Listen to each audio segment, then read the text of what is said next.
तो यहाँ पे हम समुच्च की थ्योरी के बारे में पढ़ लिए थे कि समुच्च क्या है, उसके कितने प्रकार हैं और किस तरह से उसको निरूपित किया जाता है। बेसिकली समुच्च का क्या है, निरूपण है, प्रकार नहीं होते समुच्च के, है ना, ये चीज़ है, कंफ्यूज मत होना आप। तो यहाँ पे अब हम देखते हैं कि प्रश्नावली 1.1, प्रश्नावली 1.1 में कौन कौन से क्वेश्चन है ना। अब ध्यान से समझना, क्वेश्चन से बहुत सारे कॉन्सेप्ट क्या हो जाते हैं, क्लियर हो जाते हैं, और एनसीईआरटी के क्वेश्चन है। तो देखिए पहला क्या कह रहा है कि अक्षर से प्रारंभ होने वाले वर्ष के महीनों का संग्रह।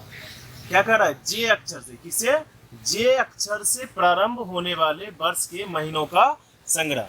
तो जे अक्षर से कौन कौन से महीने चालू होते हैं, जनवरी, जून, जुलाई, है ना, 3 ही महीना चालू होता है। तो 3 महीनों का क्या बोलोगे, समुच्च है। क्या बोलोगे, समुच्च है। तो ये क्या बोलोगे कि ये समुच्च है। क्या है, समुच्च है, समुच्च है।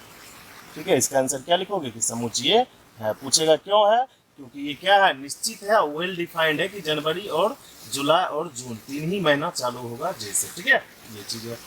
अब देखिए क्या बोलोगे, अगला जो क्वेश्चन पूछ रहा है, कह रहा है कि भारत के 10 सबसे अधिक प्रभावशाली लेखकों का संग्रह।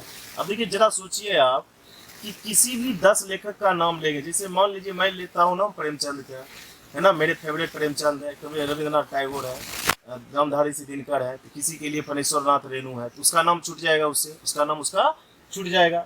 तो फणीश्वर नाथ रेणु ऐसा थोड़ी नहीं कि प्रभावशाली लेखिका है, बिल्कुल है ना। तो क्या बोल सकते हो कि इसका कोई निश्चित अर्थ नहीं है, निश्चित अर्थ नहीं है, निश्चित अर्थ होना चाहिए। 10 प्रभावशाली लेखक किसको लोगे, किसी 10 को लोगे, अगर मैं छूट जाएगा, क्यों, वो प्रभावशाली नहीं है, बिल्कुल वो प्रभावशाली हो सकता है ना।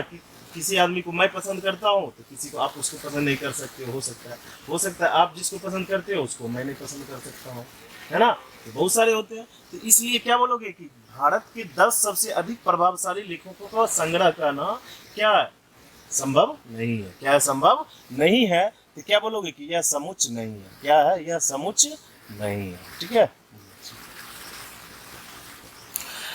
अब देखिए अगला जो है, कह रहा है कि विश्व के सबसे सर्वश्रेष्ठ 11 बल्लेबाज का संग्रह। बात वही हो गई भाई, चलो मैं मानता हूँ मेरे लिए सचिन तेंदुलकर सबसे बेस्ट है, कोई कहेगा नहीं मेरे लिए धोनी सबसे बेस्ट है, कोई कहेगा द्रविड़ बेस्ट है।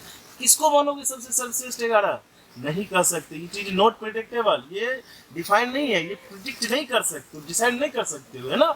ये क्या बोलोगे कि यह समुच्च नहीं है, यह समुच्च नहीं है ना, ये चीज है। क्लियर, ठीक है। अब क्या कर रहा है, आपकी कक्षा के सभी बालकों का संग्रह। बिल्कुल, आपकी कक्षा में कितने विद्यार्थी होंगे, ज्यादा से ज्यादा 70, 100, है ना। अब उसमें लड़के भी होंगे, उसमें लड़कियां भी होंगी, है ना। तो उसमें क्या है, जो लड़के लड़कियां हैं वो निश्चित है, तो क्या है, निश्चित है, आराम से आप गिन सकते हो उसमें, है ना। और क्या वेल डिफाइंड है, सिर्फ लड़के का संग्रह पूछ रहा है ना, ये चीज है। क्या बोलोगे कि यह समुच्च है। क्या है, समुच्च है। ठीक है, ये चीज है। 100 से कम सभी प्राकृत संख्याओं का संग्रह। देखिए प्राकृत संख्या जानते हो कहाँ से चालू होती है, 1 2 3। गिनती की संख्या को क्या कहते हो, प्राकृत संख्या कहते हो। गिनती की संख्या को क्या कहते हैं अपन, प्राकृत संख्या कहते हो। तो प्राकृत संख्या का 100 से कम कहाँ तक जाएगा, 1 से 99 तक जाएगा। तो 1 से लेके 99 तक क्या है, एक पैटर्न में है, सीक्वेंस में है, और क्या सुपरिभाषित है ना। तो बोल सकते हो क्या चीज की ये समुच्च है। क्या है, समुच्च है, कोई दिक्कत नहीं है। अब देखिए क्या कह रहा है, लेखक प्रेमचंद द्वारा लिखित उपन्यासों के संग्रह। अब लेखक साहब प्रेमचंद हैं, तो उन्होंने ऐसा थोड़ा है कि अनेक इतना उपन्यास लिख दिया कि उसको पढ़ा नहीं जा सकता, उसको गिना नहीं जा सकता। तो उसके जो उपन्यास है 10 होंगे, 20 होंगे, 5 होंगे, 50 होंगे, इससे ज्यादा हो नहीं सकते हैं। तो क्या बोलोगे, लेखक प्रेमचंद द्वारा लिखित उपन्यासों का संग्रह क्या है, समुच्च है। क्या है, समुच्च है। ठीक है, इस तरह से आप बोल सकते हो। सेट है ना, अंग्रेजी में सेट बोलते हैं समुच्च को। कह रहा है कि इस सभी सम पूर्णांकों का संग्रह। अब बताओ 4 6 8 10 है ना, ये क्या है, समुच्च है। क्योंकि 2 के बाद क्या आएगा, 4 आएगा, 4 के बाद क्या आएगा, 6 आएगा, 8 आएगा, है ना। तो ये क्या बोलोगे कि 2 4 6 8 10 12, है ना, 16 की। देखिए पैटर्न निश्चित है ना, दोनों सब के बीच 2 2 का अंतर है ना, और क्या है, सब 2 से विभाजित होने वाला भी है। तो क्या कर, समुच्च कहता ही है क्या होना चाहिए, सुपरिभाषित होना चाहिए, किसी चीज़ से परिभाषित होना चाहिए और निश्चित रूप से व्यवस्थित होना चाहिए। तो उसको क्या बोलोगे, समुच्च बोलोगे। तो ये बिल्कुल समुच्च है ना। कह रहा है इस अध्याय में आने वाले सभी प्रश्नों का संग्रह। देखिए अब जो ये अध्याय अपना पढ़ रहे हैं प्रश्नावली 1.1 तो और इसमें आएगा 1.2 1.3 इसमें जितने भी प्रश्न आएंगे ऐसा थोड़ा है कि अनगिनत प्रश्न आएंगे चाहे प्रश्न परिभाषित नहीं होगा, है ना। ठीक है, अब ऐसा थोड़ा ये समुच्चय का है तो इसमें बीजगणित का क्वेश्चन दे देगा, अलजेब्रा का क्वेश्चन देगा, नहीं दे सकता है ना। तो इसमें समुच्चय का क्वेश्चन रहेगा इस अध्याय में। तो इसको क्या बोलोगे, यह समुच्चय है। क्या है, यह समुच्चय है। तो यहाँ से क्या लिख दोगे कि समुच्चय है, समुच्चय है। और यहाँ पे भी समुच्चय है। कह रहा है कि विश्व के सबसे अधिक खतरनाक जानवर का संग्रह। चलो भाई बात वही हो गई कि सबसे अधिक खतरनाक किसको मानोगे। किसी के लिए सांप खतरनाक है, किसी के लिए कुत्ता भी खतरनाक हो सकता है, किसी के लिए बाघ खतरनाक है तो किसी के लिए, है ना, चीता भी खतरनाक हो सकता है। बस समझ रहे हो। तो नहीं प्रिडिक्ट कर सकते हो, आप नहीं बता सकते हो कि कौन सा खतरनाक है। इसमें डिसाइड ही नहीं कर सकते हो सबसे 10 खतरनाक कौन है। हमारे समझ से 10 खतरनाक ये होंगे, आपके समझ से कुछ और होंगे, है ना। तो ये नहीं बोल सकते हो। तो क्या बोलोगे कि यह समुच्चय नहीं, यह समुच्चय नहीं है ना। ये चीज़ है। देखिए समुच्चय कभी भी पूछे ना कि ये समुच्चय है कि नहीं है तो अब बस आप उसका जो है ना समुच्चय का जो परिभाषा है उसको पकड़ो। क्या पकड़ोगे कि समुच्चय का परिभाषा कहता है इट इज वेल डिफाइंड, है ना। क्या है, वेल डिफाइंड है, वो परिभाषित होना चाहिए। एंड क्या होना चाहिए, बेस्ट रूप में, मतलब अरेंजमेंट होना चाहिए, उसका अरेंजमेंट अच्छे तरीके से होना चाहिए, तब जाकर वो समुच्चय कहलाता है। ठीक है, ये चीज़ें। अब देखिए दूसरा जो क्वेश्चन है प्रश्नावली 1.1 का जो सेकंड क्वेश्चन है, कह रहा है कि मान लीजिए, माना कि ए बराबर इतना, आपके किताब में दिया हुआ है ये ए बराबर 1 2 3 4 5 6 समुच्चय दे दिया। कह रहा है कि रिक्त स्थानों को एप्सिलॉन और एप्सिलॉन नोट से भरिए। अब देखिए, अब बोलिएगा सर ये एप्सिलॉन क्या है। सबसे पहले तो इसको समझना पड़ेगा ना आपको। एप्सिलॉन मतलब क्या होता है कि ये उसका सदस्य है, वो उसका सदस्य है। जैसे मान लीजिए एक विद्यार्थी कक्षा में आया मेरे पास, है ना, नया विद्यार्थी है, तो उसको अभी क्या बोल सकते हैं कि वो मेरे कक्षा का सदस्य नहीं है। अगर नया विद्यार्थी आया तो क्या बोल सकते हैं उसको, कभी वो मेरे कक्षा का सदस्य नहीं है। जैसे ही वो एक दिन पढ़ लेगा तो उसके बाद क्या बोलेंगे, हाँ ये मेरे कक्षा का सदस्य है, ये मेरे कक्षा का सदस्य है। तब उसको किससे सूचित करोगे, एप्सिलॉन से। किससे सूचित करोगे, एप्सिलॉन से, है ना। बोलेंगे कि राजीव, जो कुछ भी नाम, जैसे मान लीजिए राजीव है, बोलेंगे कि राजीव एप्सिलॉन, राजीव बिलोंग कहाँ पे, हमारे कक्षा में बिलोंग कर रहा है, हमारे कक्षा से संबंधित है। कब, जब वो कम से कम एक कक्षा मेरा क्लास अटेंड कर लिया तब, है ना, ये चीज़ है। तो अगर नहीं किया तो क्या बोलेंगे कि वो मेरे कक्षा का विद्यार्थी नहीं है, तो उसको एप्सिलॉन को क्या कर दोगे, काट दोगे, है ना। जैसे बोलते हो ना कि बराबर, जैसे बोलेंगे कि 2 बराबर 2 है तो बोलोगे बिल्कुल सर सही बात है। जैसे बोलेगा कि 2 बराबर 2 है, नहीं बोलोगे सर गलत बात है, नहीं हो सकता है ना, नहीं हो सकता है। तो 2 नॉट इक्वल्स टू 3, वही चीज़ है यहाँ पे, है ना। ध्यान से समझना आपको। तो मतलब बताता क्या है कि वो सदस्य है या नहीं है। अगर सदस्य है तो ये चिन्ह लगाओगे, है ना, और सदस्य नहीं है तो एप्सिलॉन को काट के चिन्ह लगाओगे। अब देखिए 5A में है, देखिए ये जो समुच्चय है मेरा, ये समुच्चय में 5 है, बिल्कुल दिख रहा है यहाँ पे। तो क्या बोलोगे, ये है इसका सदस्य, तो यहाँ पे एप्सिलॉन आ जाएगा। क्लियर। अब देखिए 8 है, 8 इसमें दिख रहा है आपको कहीं, बिल्कुल नहीं दिख रहा है। तो क्या बोलोगे कि 8 जो है इसका सदस्य नहीं है। ठीक है। अब देखिए 0 कह रहा है, 0 है, तो देखिए 0 दिख रहा है, 0 नहीं है उसमें। तो क्या बोलोगे, इसमें 0 है कहीं, नहीं है, तो बोलोगे कि 0 इसका सदस्य नहीं है। ठीक है, ये चीज़ है। अब देखो 4 है, तो 4 बोलोगे इसका सदस्य है, बिल्कुल देखो 4 इसमें आपको दिख रहे होंगे। तो क्या बोलोगे कि 4 सदस्य क्या है, नहीं है। 4 सदस्य क्या है, सॉरी 4 है ना, तो 4 बोलोगे कि सदस्य है। ठीक है। अब देखिए 2 दिख रहा है आपको, बिल्कुल दिख रहा है, तो 2 में क्या बोलोगे कि 2 सदस्य है इसका। फिर देखो 10 दिख रहा है इसमें कहीं आपको, नहीं दिख रहा है, तो क्या बोलोगे कि 10 इसका सदस्य नहीं है ना। तो इस तरह से आप इसको, बड़ी आसान क्वेश्चन है लेकिन सीखना पड़ेगा, बहुत बेसिक कॉन्सेप्ट है। इससे मैथ में अनेक बार इसका उपयोग किया जाता है, बहुत जगह यूज़ किया जाता है। तो विद्यार्थी को समझने में बड़ी दिक्कत होती है।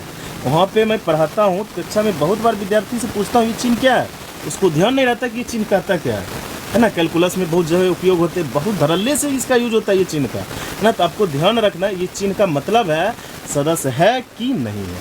अगर है तो वो बिना कटा हुआ होगा, अगर, है ना, बिना कटा हुआ। अगर सदस्य नहीं है तो चिन्ह क्या करोगे, एप्सिलॉन को काट दोगे। क्या बोलते हैं उसको, एप्सिलॉन पढ़ते हैं, ग्रीक लेटर है। तीसरा क्वेश्चन है प्रश्नावली 1.1 का। वो क्वेश्चन क्या कह रहा है कि रोस्टर रूप में लिखिए। रोस्टर रूप किसको बोलते हैं, याद करो, आपको बताए थे सारणीबद्ध रूप में। किस रूप में लिखना है आपको, सारणीबद्ध के रूप में। तो अब सारणीबद्ध में लिखना है, किस रूप में लिखा हुआ है ये, समुच्चय निर्माण विधि में। किसमें लिखा हुआ, समुच्चय निर्माण विधि में। तो देखिए सारणीबद्ध में लिखा हुआ है, तो इसको किस में लिखना है, सॉरी समुच्चय निर्माण में है, तो किस में लिखना है आपको, रोस्टर में। किस में लिखना है, रोस्टर में, यानी सारणीबद्ध में। ठीक है, बड़ा आसान है। कर्ली ब्रेसेस खींच दो आप। ठीक है, अब क्या कर रहा है, एक्स सच दैट एक्स, क्या पढ़ोगे इसको, एक्स सच दैट एक्स, मतलब एक्स एक्स का क्या है, संबंध है। तो एक्स एक्स एक क्या क्या पूर्णांक है, और -3 से बड़ा एक्स और 7 से छोटा, है ना। एक होता है इनइक्वलिटी करके, है ना, चैप्टर है गणित में, 11th क्लास में ही है, आप ही के क्लास में है। तो वहाँ पे मैं बताऊँगा क्या चीज़ कि इनइक्वलिटी कैसे क्या होता है ना। यहाँ पे अभी फ़िलहाल आपको समझना है कि ये जो x है इसका मतलब क्या हुआ कि -3 से बड़ा है और 7 से क्या है, छोटा है। क्या है, -3 से बड़ा है और 7 से छोटा है। तो देखिए पूर्णांक किसको कहते हैं, जो भी संख्या है, -1 -2 -3 -5 1 2 3 4 5, ये सब जीरो, ये सब क्या हो गए, पूर्णांक हो गए। क्या हो गए, पूर्णांक हो गए। तो -3 से बड़ा, तो -3 से बड़ा क्या होगा, -2, क्या हो जाएगा, क्या बोलोगे आप, -2, सॉरी -2 -1 0 1 2 3 4 5 6, किसे कह रहा है, 7 से छोटा। तो कहाँ तक लिखोगे, -2 से लेके कहाँ तक, 6 तक, है ना, कहाँ तक, 6 तक। ठीक है, ये चीज़ है। दूसरा क्वेश्चन देखो क्या कह रहा है, दूसरा कह रहा है कि x सच दैट x संख्या क्या है, 6 से कम एक प्राकृत संख्या। देखिए अब आपको जानना चाहिए कि प्राकृत संख्या जो है कि क्या होता है, 1 से गिनती होती है उसकी, 1 से चालू होती है, यानी गिनती की संख्या को कहते हैं। तो 1 से चालू तो करोगे, 1 से चालू करोगे, लेकिन क्या कह रहा है कि 6 से कम, कहाँ तक जाओगे, बिल्कुल जहाँ तक सोच रहे हो ना आप कि 5 तक, तो 5 ही तक जाएंगे, क्योंकि 6 से कम कह रहा है, 6 से कम कह रहा है। ठीक है, ये चीज़ है।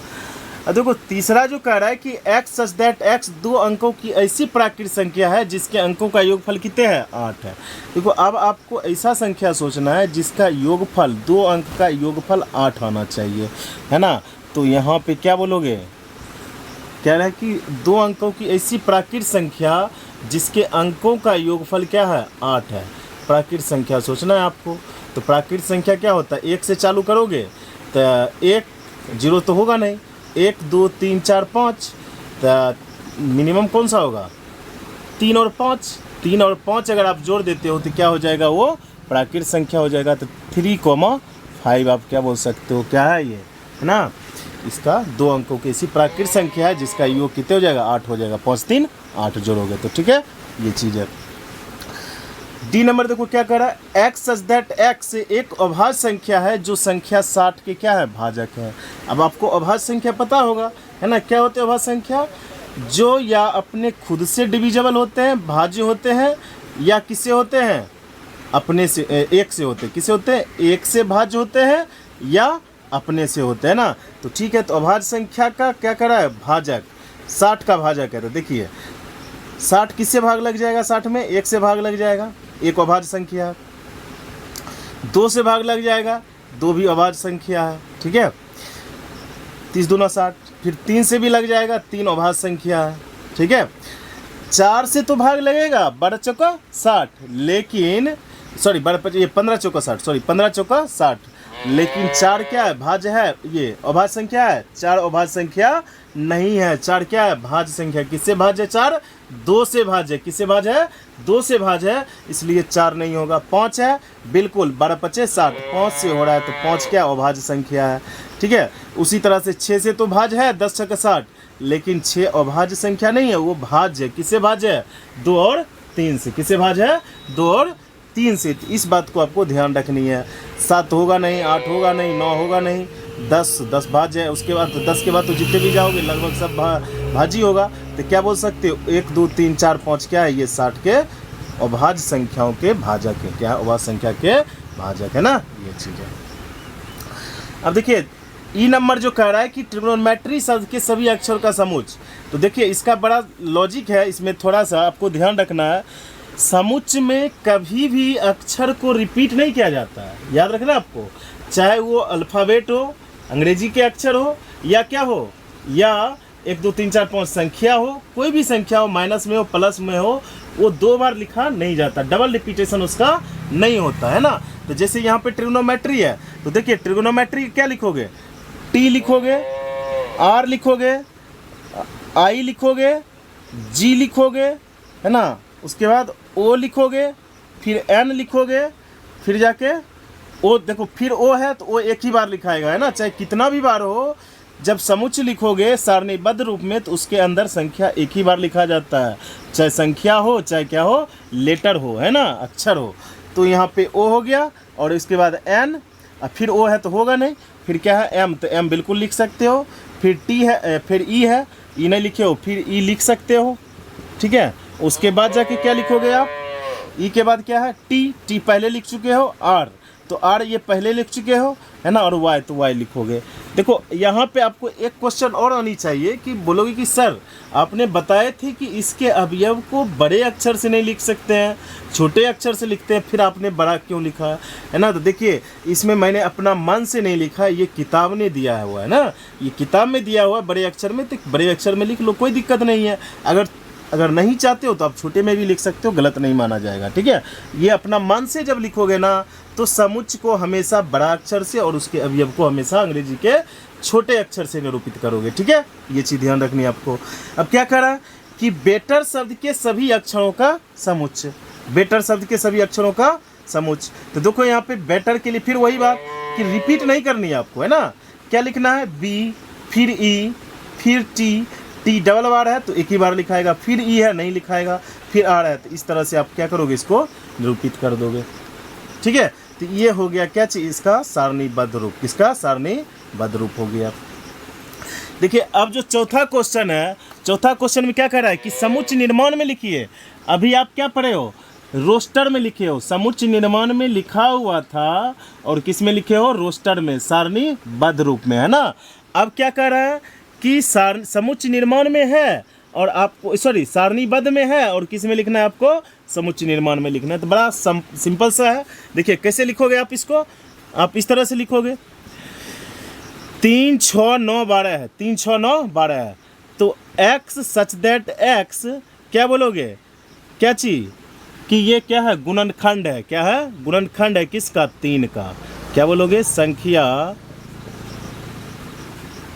3 का गुणनखंड है, 3 का गुणनखंड है ना, है गुणनखंड है, ठीक है, ये चीज़ है।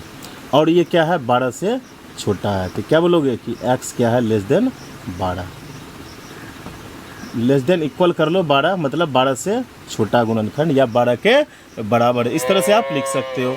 उसी तरह से इसका देखो क्या लिखोगे, x सच दैट x संख्या क्या है, 2 का क्या है, 2 का गुणनखंड है, 2 का वर्ग है, 2 दूना 4, 2 दूना, हाँ 2 का क्या है, 2 का पावर n है, 2 का पावर n है, संख्या x दैट x संख्या 2 का पावर n है और n का वैल्यू क्या है, लेस देन कहाँ तक दोगे, n का वैल्यू लेस देन 6 तक, मतलब 5 दोगे तो 32। देखिए 1 दोगे तो क्या हो जाएगा, 1 दोगे तो क्या हो गया, 2 दोगे तो 2 दूना 4, 3 दोगे तो 8, 4 दोगे तो 16, 5 दोगे तो पावर कितने हो जाएगा, 32। 6 तो पावर दे नहीं सकते, इसलिए कि n का वैल्यू कहाँ से, 6 से छोटा, है ना, ये चीज़ ध्यान रखोगे आप, ठीक है ना। अब 0 से बड़ा भी दोगे, ऐसा नहीं कि आप बोलोगे सर 0 दे देंगे, नहीं ऐसा नहीं देना, ठीक है आपको। अब देखिए ये किसका गुणनखंड है, 5 का, है ना, तो क्या बोलोगे, x सच दैट x क्या है, 5 का संख्या, 5 का क्या है, वर्ग है, 5 का n है, देखिए। और क्या बोलोगे, n क्या है, n जो है छोटा है किससे, 5 के दोगे पावर 1 5, 5 पावर 2 दोगे 25, 5 पावर 3 दोगे 125, 5 पावर 4 दोगे 625, मतलब 5 से छोटा है, ठीक है, ये चीज़ है। अब 2 4 6 है, तो इसके बारे में क्या लिखोगे, है ना, लिखोगे x सच दैट, है ना, क्या लिखोगे, x सच दैट x संख्या क्या है, 2 का गुणनखंड है, 2 का गुणनखंड है,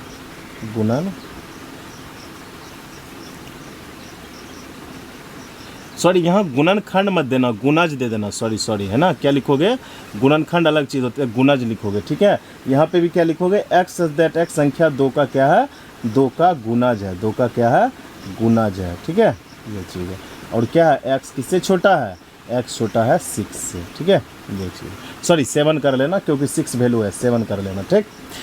अब देखो ये वाला क्वेश्चन क्या कह रहा है, कह रहा है 1 4 9 100 तक, मतलब 1 का स्क्वायर करोगे तो कितने 1, 2 का स्क्वायर करोगे कितने 4, 3 का स्क्वायर करोगे कितने इतने। तो ये हो क्या रहा है, एक्स सच दैट एक्स, बोलोगे संख्या क्या है, क्या है, एन का वर्ग है, क्या है, एन का वर्ग है, एन स्क्वायर है, ठीक है। और ये जो एन स्क्वायर है और ये एन का वैल्यू कहाँ है, लेस देन 11, लेस देन 11 से छोटा होगा, 11 से क्या होगा, छोटा होगा। इस बात को आपको ध्यान में रखनी है, ठीक है। अब बोलोगे कि सर किसी का आंसर मिल रहा होगा, किसी का नहीं मिल रहा होगा, तो बिल्कुल इसके लिए आपको परेशानी नहीं लेनी है। इसको आपको बनाने के बहुत सारे तरीके हैं, आप जो लिखोगे उस तरह से, लेकिन आपको समझ में आनी चाहिए कि हो क्या रहा है ना। अब इसको हो सकता है तुम एक्सरसाइज में कुछ आंसर और भी हो, लेकिन प्रोसेस जो है ये है इसका लिखने का, है ना। तो अनेक रूप से आप इसको लिख सकते हो, बिल्कुल आपको जो इच्छा करे उस तरह से, ठीक है। अब देखिए समुच्च का जो 5वां क्वेश्चन है, 1 पहला अध्याय का 1.1 का, कह रहा है कि समुच्च के सभी अवयव को सूचीबद्ध कीजिए।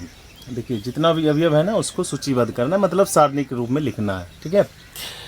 अब देखिए बड़ा आसान है, कह रहा है कि एक्स सच दैट एक विषम प्राकृत संख्या। तो विषम प्राकृत संख्या आप किसको बोलोगे, बड़ा आसान है, देखो क्या बोलोगे कि ए बराबर, क्या बोलोगे, ए बराबर क्या आ जाएगा, विषम प्राकृत संख्या, मतलब जो 2 से विभाजित ना है, 1 3 5 7 9 11 13, इस तरह से आपको जहाँ तक ले जाना वहाँ तक लिख सकते हो, बिल्कुल ठीक। कह रहा है बी नंबर में एक्स सच दैट एक्स क्या है, पूर्णांक है, क्या है, पूर्णांक है, बी समुच्च बराबर, तो क्या लिखोगे, -1/2 से बड़ा और 9/2 से छोटा, है ना। तो इसमें कोई भी लिख लो, 9/2 मतलब 4.5, -1/2 मतलब 0.5, कितने 0.5, है ना। तो पॉइंट माइनस में हाफ हो गया, तो क्या लिख सकते हैं इसको, -1/, इसका तो बहुत सारा आंसर होगा, आपको जो लिखना है लिख सकते हो, -1/4 भी लिख सकते हो, 0 लिख सकते हो, 1 लिख सकते हो, 2 लिख सकते हो, 3 लिख सकते हो और 4 भी लिख सकते हो, और बहुत सारे आंसर लिख सकते हो, आप कोई दिक्कत नहीं है। अगर ये नहीं लिखना चाहते हो, नहीं भी लिखना चाहते हो, लिख भी सकते हो, -1/4, ठीक है, ये चीज़ है, बहुत सारा हो सकता है। और सी नंबर का जो है, सी नंबर में देखिए क्या कह रहा है कि एक पूर्णांक है और x square less than equals to 4, कह रहा है कि एक्स क्या है, 4 से छोटा या बराबर है। तो 4 से छोटा या बराबर होगा तो एक्स की वैल्यू कितने, जब एक्स स्क्वायर बराबर 4 है तो एक्स की वैल्यू परे हो द्विघात समीकरण में, एक्स बराबर क्या हो जाएगा, +-2। क्यों, क्योंकि प्लस का स्क्वायर करोगे तो भी रिजल्ट 4 और माइनस का स्क्वायर करोगे तो भी रिजल्ट 4, तो कितनी वैल्यू हो जाएगा, 2 और -2 हो जाएगा। इसको या -2 और 2 भी लिख सकते हो, जो भी इच्छा करे लिख सकते हो आप। अब देखिए डी नंबर जो है क्या कह रहा है, लॉयल है, तो लॉयल को कैसे लिखोगे, LOYA, और एल तो आएगा नहीं क्योंकि एल आपने पहले लिख चुके हैं, आपने एल पहले लिख लिए हैं, है ना। अब कह रहा है एक्स वर्ष का एक ऐसा महीना जिसमें 31 दिन नहीं होते। तो देखिए सबसे पहले आप किस में जानते हो कि किस में 31 दिन नहीं होते, फरवरी, है ना, क्या बोलोगे, फरवरी, ठीक। उसके बाद किस में होते हैं, अप्रैल में 31 दिन नहीं होते, 30 का महीना लगता, मार्च भी होता है अप्रैल 31 दिन का, ठीक है, तो अप्रैल, जनवरी भी 31 दिन का। उसके बाद क्या बोलोगे आप, जून, हमको जहाँ तक है, हाँ जून क्या होता है, 31 का महीना लगता है। और सितंबर, क्या चीज़, सितंबर, है ना, सितंबर, और नवंबर। देखिए अगर आपको याद नहीं आ रहा है ना, बड़ा आसान तरीका है याद करने का, जनवरी के बाद फरवरी, जनवरी छोड़ दिए, फरवरी के बाद मार्च, क्या चीज, फरवरी, ठीक है। तो जनवरी के बाद फरवरी लिख दिए, जनवरी छोड़ दिए, फरवरी के बाद मार्च लिख दिए, अप्रैल के बाद मई छोड़ दिए, जून लिख दिए, जून के बाद जुलाई अगस्त, यहाँ पे याद रखना 2 महीना का गैप होता है, जुलाई अगस्त सितंबर के बाद अक्टूबर नवंबर, मतलब सिर्फ जून और सितंबर के बीच याद रखना है 2 का गैप, बाकी सब के बीच 1 गैप होता है, तो वो 30 के महीने लगते हैं, ठीक है, ये चीज़ आपको ध्यान में रखना है ना। 30 के महीने वाला है। क्या कर रहा क्वेश्चन, ध्यान से पढ़ना आपको। एक्स सच दैट एक्स वर्ष का एक ऐसा महीना जिसमें 31 दिन नहीं होते हैं, तो मतलब 31 दिन से कम वाला, मतलब 30 दिन या 29 दिन। 29 वाला क्या होगा, 28, 29 तो फरवरी ये होता है, बाकी सब क्या चीज़, ये सब 30 दिन के हैं, है ना। तो क्वेश्चन को बारीकी से पढ़ना है आपको, है ना, कन्फ्यूज नहीं होना है। कह रहा है एक्स सच दैट एक्स अंग्रेजी वर्णमाला का एक अक्षर, एक व्यंजन है जो के से पहले आता है। अब देखिए के से पहले आता है, तो के से पहले क्या आएगा, है ना, A B C D E F G H I J, के तो आएगा नहीं, के से पहले, है ना। तो ये हो गया इसका क्या चीज़, समुच्चय हो गया, ठीक है। इस तरह से आप इसको लिख सकते हो, निरूपित कर सकते हो, बिल्कुल ठीक है। अब देखिए आगे जो कह रहा है कि मिलान करना है आपको, कह रहा है कि 1 2 3 6। अब देखिए 1 2 3 6 आपको इस ऑप्शन में से कौन सा दिख रहा है, कह रहा है कि अभाज्य संख्या जो 6 का भाजक है, ये सब अभाज्य संख्या दिख रहा है आपको, नहीं दिख रहा है, 6 क्या है, भाज्य है, तो ये नहीं होगा। 10 से कम विषम प्राकृत संख्या, ये भी नहीं है, तो कौन सा बोलोगे, एक प्राकृत संख्या और 6 की भाजक है। ये सब क्या है, प्राकृत संख्या और 6 की क्या है, भाजक है। तो एक का क्या बोलोगे, सी है, एक का क्या है, सी है। फिर 2 3, देखो 2 3 क्या है, अभाज्य संख्या है, तो ये वाला क्या बोलोगे कि 2 3 अभाज्य भी है और 6 का भाजक भी है, तो किसका है, ए का है। मैथमेटिक्स का ये क्या है, सारणीबद्ध विधि है ना, तो यहाँ पे ये क्या बोलोगे, इसका है डी का, और ये किसका हो जाएगा, बी का हो जाएगा आपका, ठीक है।